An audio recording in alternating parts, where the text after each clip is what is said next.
just got the Arctic Circle now, and if they can send them, told me about the Arctic Circle.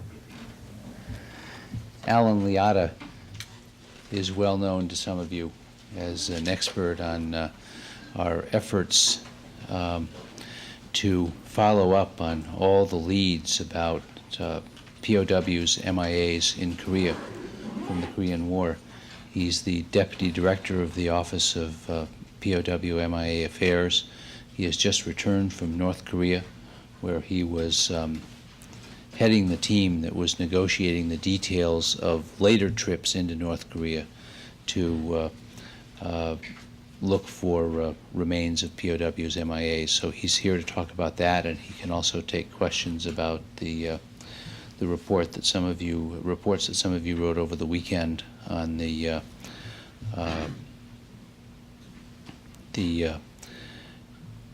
reports that have come out, or the unconfirmed reports that have come out about sightings of people in North Korea. Alan.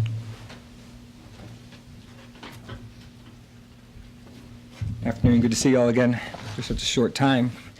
I have a brief statement that I'd like to make, and then I'll be glad to take questions from y'all. From the 10th to the 15th of this month, I led the delegation to Pyongyang, North Korea, for discussions with the North Koreans on joint recovery work. My delegation was a technical working level delegation that came out of the New York Agreement, which was signed on May 9th between the North Korean and us on doing recovery work in North Korea and settling compensation issues over remains they had given to us in the past. One of the significant parts of this delegation is this was the first DoD delegation to travel to the North Korean capital since the end of the war. As a result of that, the North Koreans treated us with a great deal of respect. We had very high level discussions in terms of within the military counterparts. It was all working level, with the exception of a dinner with a two-star general that's responsible for this issue. They wanted to make sure that we had done a little bit of touring in the country and saw some things that were related to the issue, so we did take a tour of the museum for the Korean War. Significance, although other Americans have been in this museum before, principally some congressmen and senators, we were taken to more rooms than any other American group had been to in this museum. There are 80-plus rooms in the museum. We saw about 39 of them. Not all the rooms deal with the Korean War. A lot of them deal with the Japanese War and the struggle against the Japanese. We also went to the crash site, and what we did was, as the negotiations proceeded, we agreed on 2 joint recovery operations. The first, which will occur next month in July, will start on the 10th of July. It will last for 20 days. There will be 10 Americans involved. 8 will be working at the site, and 2 Americans will remain in Pyongyang as liaison with the Foreign Ministry and the Defense Ministry officials there. That operation will end on the 30th of July, and then we will return in September for another 20-day mission. And that mission will also include 10 Americans under the same setup, 8 and 2, and will last, as I said, for 20 days. We haven't set a specific start date for the September mission. We'll do that after it, but the mission will occur during the month of September. The first crash site is an F-80C aircraft. Crashed in Unsan County, which is in the very northern part of the peninsula, about 18 kilometers from the Chinese border. They took us to the crash site, to the area of the crash site, I should say, as with the Nampo City crash site that I briefed you about that you heard about after Congressman Richardson's visit. We did not actually see wreckage on the ground in the area. We were taken to this specific grid coordinates that we had provided to them for this crash site. And we walked the terrain. We spent about a little over an hour at the crash site walking the terrain, getting a feel for the area. But again, this is a crash site that's over 45 years old. It's an area that was cultivated, so there was no surface wreckage that we were able to see in the short time that we were there. What we were looking, my delegation consisted of 3 representatives from the Central Identification Laboratory in Hawaii, which does the actual excavation work, 2 representatives from my office, and then a State Department representative. Why did you choose that site if there was no wreckage there? Why are you interested in that site particularly? We provided the North Koreans 10 sites, not all crash sites, some crash sites and some grave sites. And we asked them to choose, of those 10, we asked them to choose 2 sites. We said we could go to any of these 10 sites. We think these are all good possibilities for recovery work. and we asked them to select from that. And they did select 2 of those 10 sites. This is one of those 10 sites. F-86 carried how many people? It's a 1-seat aircraft. It was a 1-seater. So there's 1 individual involved in this crash. I'm a little confused. The F-86 is the one you're going to in July? That's correct. And then the September operation is the a B-29 bomber, which crashed outside of Nampo City. It's the area that they took Congressman Richardson to. I was also on Congressman Richardson's delegation as the DoD representative. And they took us to that crash site during his visit. Where is that again? Where did? It's in Nampo City, which is southeast of Pyongyang. What's the name of the pilot who was in the F-80? We don't release the names of the crew members that are involved for privacy of the families. But Air Force casualties is attempting to contact the family members involved in these incidents. Was this plane shot down or? Yes, it was. Both of these planes were shot down. Was he ever a prisoner of war, or was he always simply missing? And in the F-80C incident, he's always been missing. He's never a POW. No. And the B-29 crew, did they bail out, or we don't know? The B-29 crew had 13 aboard, 4 parachuted out and were captured. 3 were returned. 1 was not returned. The other 9 were aboard the aircraft at impact.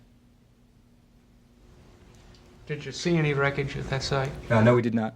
And at that site with Congressman Richardson, we were not allowed to roam around. They basically took us to a spot on the road, a dirt road, and we pulled over, and they said, this is roughly the area where you would do your excavation, where the excavation work would be done. At that time, they had not identified that site as one of the sites that we would go to. They just said, this is a kind of area we would go to, a kind of a crash site. It'd be somewhere in here, somewhere, and they pointed anywhere in these hills is where we could possibly be. The significance of this crash site visit we went to with my delegation is we were allowed to roam around, move through the mountains and the hills and the valleys, and talk to some people and ranged probably about a little less than a kilometer as we surface searched. Reason for all this to recover remains? Of the joint recovery work, yes, the main reason is to recover and identify remains so that we can return them to their families. What happened to the one B-29 crew member who wasn't returned? We're pursuing that case. We don't know. We have evidence that he was in the prison camps at the time, but he was not returned to us, and we're pursuing that. When you wandered around this site, this most recent visit, when you wandered around that site, and you said you talked to people in the area? We did not talk to any local witnesses in the area. There was some local buildings nearby and some in a village not too far away, but there were no people out working in the fields while we were walking around that we could talk to. What will the people, the surveyors, the people who go there, what will they do if there's nothing to see? I mean, I don't understand how you can... Well, and that's where, I mean, as with any crash site, getting to the crash site's half the battle, finding something is the other half of the battle. The key will be to find, part of the key is hopefully to find some local witnesses. The North Koreans will help us identify some local witnesses that have lived in the area for a long period of time, that were there during the crash, during the war, or had relatives there during the war. Oftentimes what we find in the Asian cultures in these environments is a crash site becomes local legacy, local lore. Everybody knows where it is, where it went down. And we find someone that can pinpoint us to the location of the crash site, even if it's been cultivated on top of it, as our experience in Southeast Asia has shown.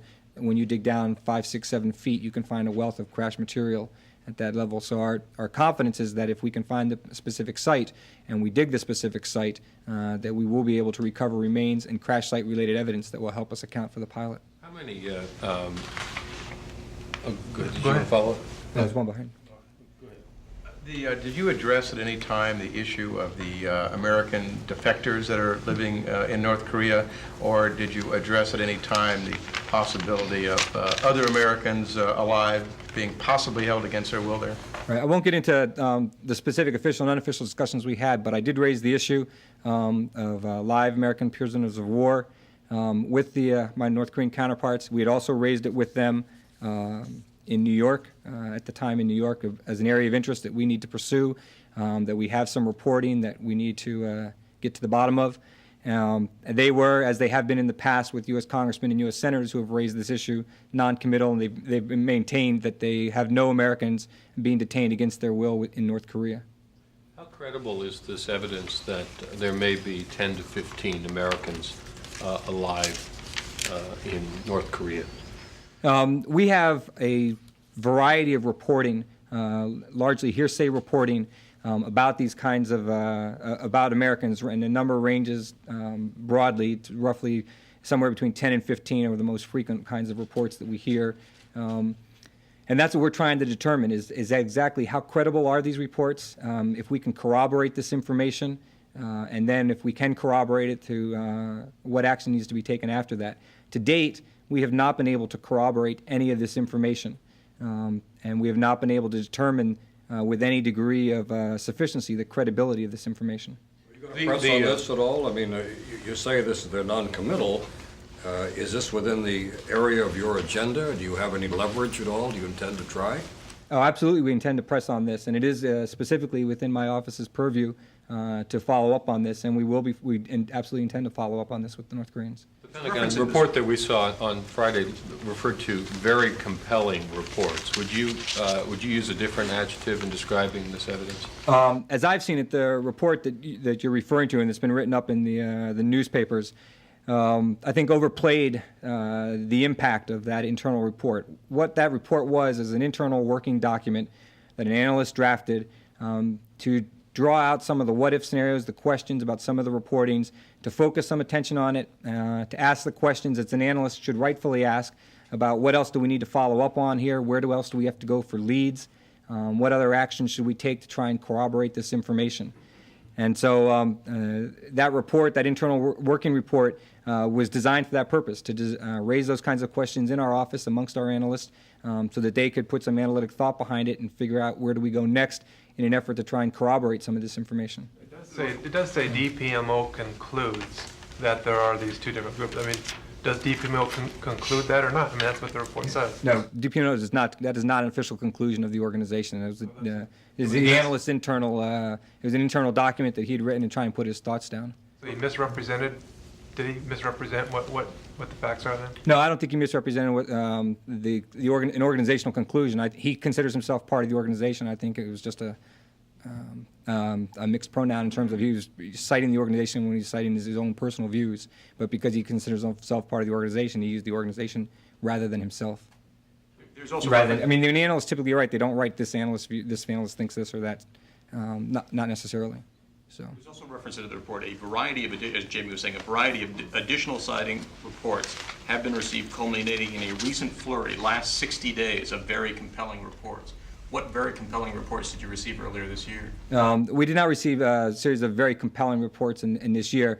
Part of that was the analysts had an opportunity to meet with some of the North Korean defectors, and so he had talked with those defectors. We got more robust or fulsome briefings from them than had been previously reported. But the information that they gave us, none of the information that they provided to us was information that you could characterize as a smoking gun or information that definitively corroborated any other previous information. Those are the very compelling reports he's referring to. I'm not sure what he was referring to in terms of the very, very compelling. I'm not sure exactly what he was referring to. Do you know why this was prepared, this document? As I said, this is an internal document that our analysts frequently will do in an effort as an analytic exercise to determine, how are we doing, how are we looking at this information, where do we need to go next for additional information, what other next things can we do, helps crystallize analytic thought about some of the information that we do get. Very rarely in the analytic world do you make a single decision based on a single piece of evidence. You get a pattern of evidence and you look at that pattern. And so it's very common for analysts to step back at a point in time to take a look at all the information they've gotten thus far, determine if there's any clear patterns emerging, and then where do you go next? When you raised this issue when you were in Pyongyang and you got this non-committal response, did you press at all, or did you ask to be taken out to these sites to visit them?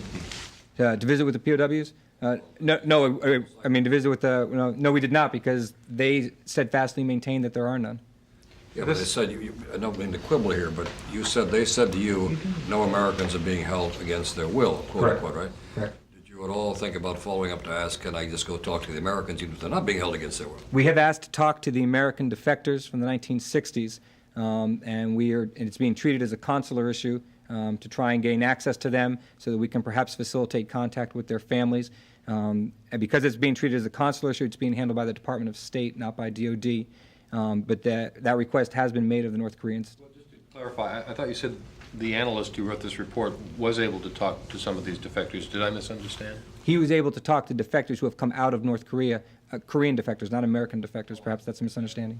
And also that report, Wasn't it used as the basis for a briefing of the Joint Staff as well as OSD? In other words, this wasn't just an internal working document that stayed inside your office? Well, as you know, there are analysts not just within OSD and the DPMO and the POWMIA office. There are analysts throughout the Defense Department establishment. And as I said, the report is designed to stimulate thought and energize some people to say, are we getting all the information? Is there other information? How else do we corroborate this information? And so there's going to be a natural dialogue amongst analysts that focus on the issue, specifically on PWA, but also in the broader context of Korea as we try to analyze the information to put it in context with other information that exists on Korea. So the answer is yes, it was used as a briefing for the Joint Staff? I don't believe it was used as a briefing, but there was dialogue with other analysts, yes. On which sites you're going to search, why did you leave it up to the Koreans when you could have searched sites for possibly mass grave sites and other things? I mean, why just search a site here, an F-80C, where one American was down, when you could have pressed to go to grave sites where possibly dozens of Americans are? That's a good. Why did you leave it up to them? Well, that's a good question. There's two reasons, actually, and we carefully selected the sites that we did posit to them. We left it up to them to demonstrate to them that our objective here is a purely humanitarian objective. There's no other agenda involved with what we're trying to accomplish. And we felt that by giving them a variety of sites that they could choose from, it would be one way to demonstrate to them that that is indeed our objective. From our perspective, the sites that we proposed to them all had several things in common. One, they were not near any military installations or sensitive installations. Two, they were not near any major industrial facilities or large cities that would involve maybe having to tear down houses or redirecting roads, things that would complicate their approval process. And then also, we gave them a mixture of crash sites and grave sites. But to be quite honest with you, we have more experience dealing in crash sites than we do in mass grave sites. And our objective is to make identifications, not just to recover remains, but to identify those remains so that we can return them to the families. And in a crash site investigation, you can go and do your excavation, not recover remains from the crash site, but recover sufficient evidence from the crash site that shows that the pilot was in the aircraft at the time of the crash, perished in the crash, and therefore you can provide closure to the family by being able to definitively say to them that their loved one died in the incident, and we know what happened to them, even in the absence of being able to recover remains that we can turn over to the family. How many Americans are still listed as missing, and how many of these cases realistically could you expect to get closure on over the coming years? There are currently over 8,100 Americans listed as unaccounted for from the Korean War.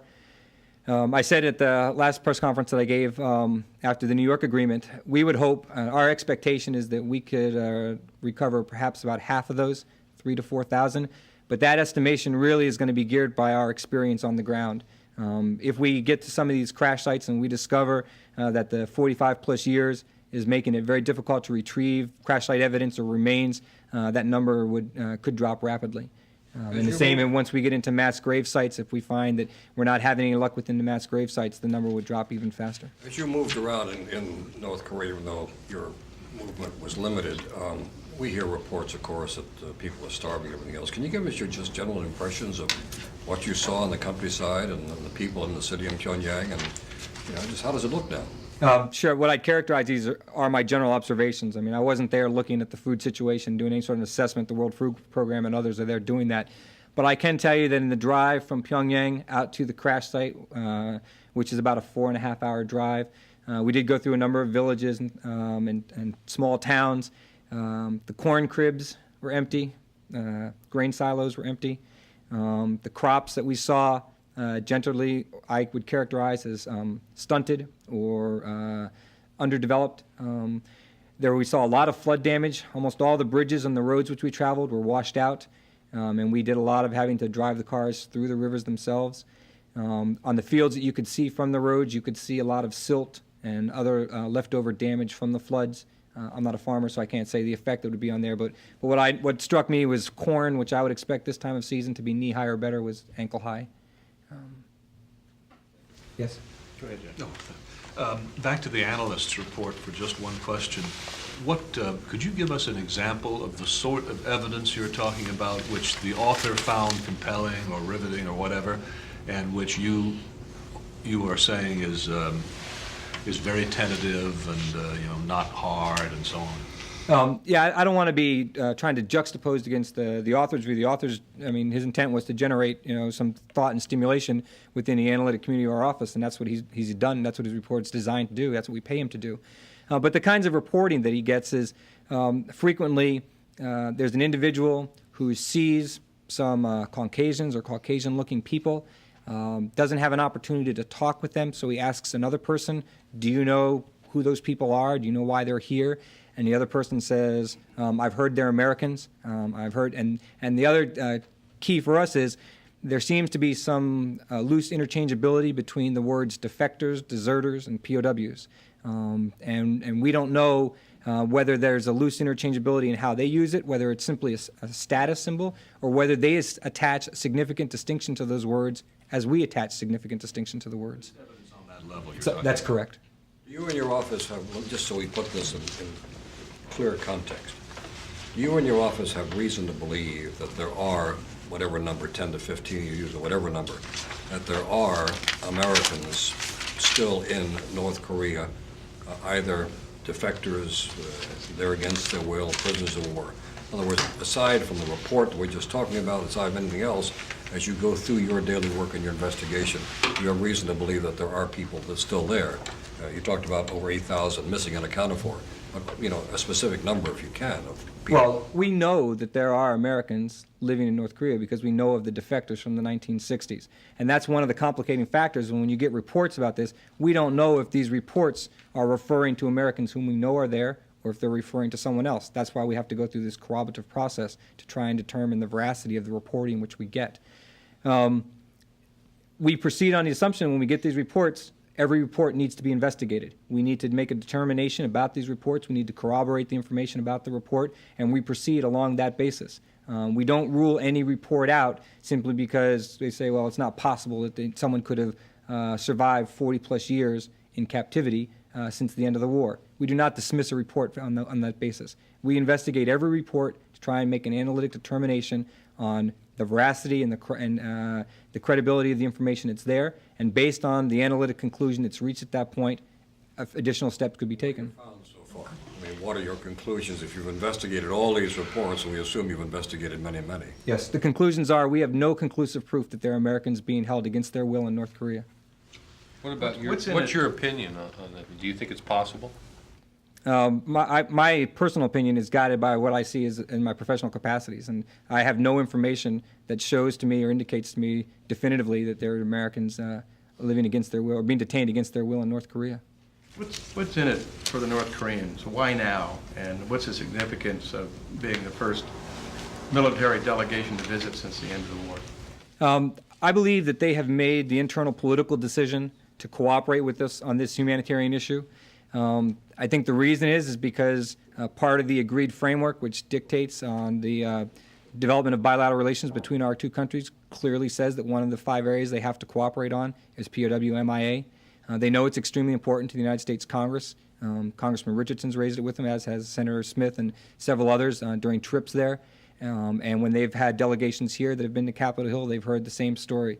The United States has made it very clear to them across the board that this is an issue of prime importance for the American people and for the families and the veterans, and that we intend to pursue it. And I believe that they have made the determination that in order, if they have any hope of trying to improve relations with us, this is one of the areas that they must do that with. And that's why in the New York Agreement, it says, and we stated in the press release here, this represents another positive step to the contribution of the overall improvement in relations. Did you make any payments at that during your trip at all, pay for anything? Other than the hotel or the food, things like that, no, and souvenirs, but no. I mean, we didn't make any payments to them for anything. What's the compensation to what kind of financial compensation is there from the United States to North Korea in return for this cooperation? Well, one of the agreements is that the United States will bring in all the equipment which we're going to use. We're not going to, as we do in Southeast Asia or other places, Brazil and other places where we've done operations, oftentimes we lease local equipment, minimize the logistics on the what we have to bring with us. But under this agreement, we will bring in everything with us to use for the equipment. And we would it there when you leave? We will leave it there between the operations, but it will return with us. It will remain U.S. government property, and it will return at the end of the second joint operation. What do you estimate this first operation will cost, this 20-day operation? How much? I don't know. That's Central Identification Laboratory in Hawaii is the organization that runs these operations.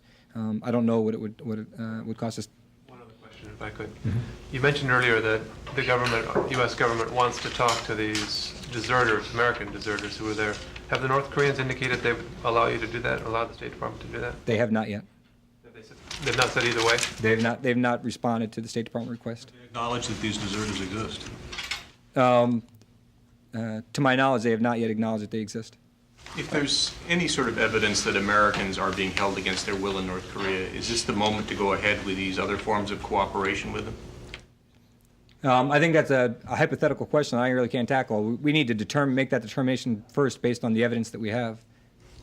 I see the families groups this morning said that this is not the moment to go forward with the search for remains if there's any question about Americans still being alive in North Korea and held against their will. I would argue that when you have a society as closed and isolated as North Korea, you have to seize upon any opportunity you can to make inroads into that country. If you hope to get additional information, if you hope to get answers to some of the more difficult questions, you pursue whatever avenues are open to you. We have a unique opportunity right now for U.S. servicemen to go into a country that technically we're still at war with, to begin these kinds of operations, and to recover the remains of fallen comrades and return them to their families, as well as to eventually gain access to archival information and other kinds of records that the North Koreans have that can help us in this process. And as we do that and as we gain additional information, it allows us to target and ask more specific questions and get other information related to other questions. Did you see things in the museum that would lead you to believe there's information there that of an archival nature of some other kind that would be helpful? Yes, we did. We saw, for example, a shoot-down record, and I made a point. It was in a display of anti-aircraft, a brigade hailing one of their anti-aircraft brigades, and I made a point of pointing to that shoot-down record and said, these are the kinds of records which can be very helpful to us when we take your information, combine with our information, and synthesize it, gives us more specific information about the incidents, tells us about witnesses that were involved in the shoot-down that might have additional corroborating information. And so I pointed that out to them and said, this is why we need to begin the process of doing archival work as well as field work. And they understood that process. Like a diary sort of thing, or a chronology? No, it's generally a shoot-down record kept by an operational unit that says this unit shot down an American plane at this time, at this place, whether they witnessed anybody parachuting out of the aircraft, if anybody was captured, that kind of information. Are you briefing South Korea at all on your findings, or any member from South Korea part of your team? There were no South Koreans on my team, but we worked very closely with our allies. We talked to them before we went in about the specific things which we would be discussing, and after we came out, we talked with the South Koreans and gave them a full read on what we discussed. I'm not sure if I got an answer to my earlier question about whether there's any financial compensation to, you talked about equipment, but is the United States making any direct payments to North Korea in return for this cooperation? We, I won't get into the specifics that we negotiated and talked about, but we are treating this as we do our other operations around the world, and so what we do will be consistent with those operations in terms of compensation for fields which are destroyed as a process of the excavating work. If we have to tear up farmers' rice fields, things like that, then we will compensate for those. Are we going to pay for remains, though? No, we will not pay for remains. Thank you. Okay, thanks very much. Hey, Jan, could we just have just a second on another subject, if you don't mind?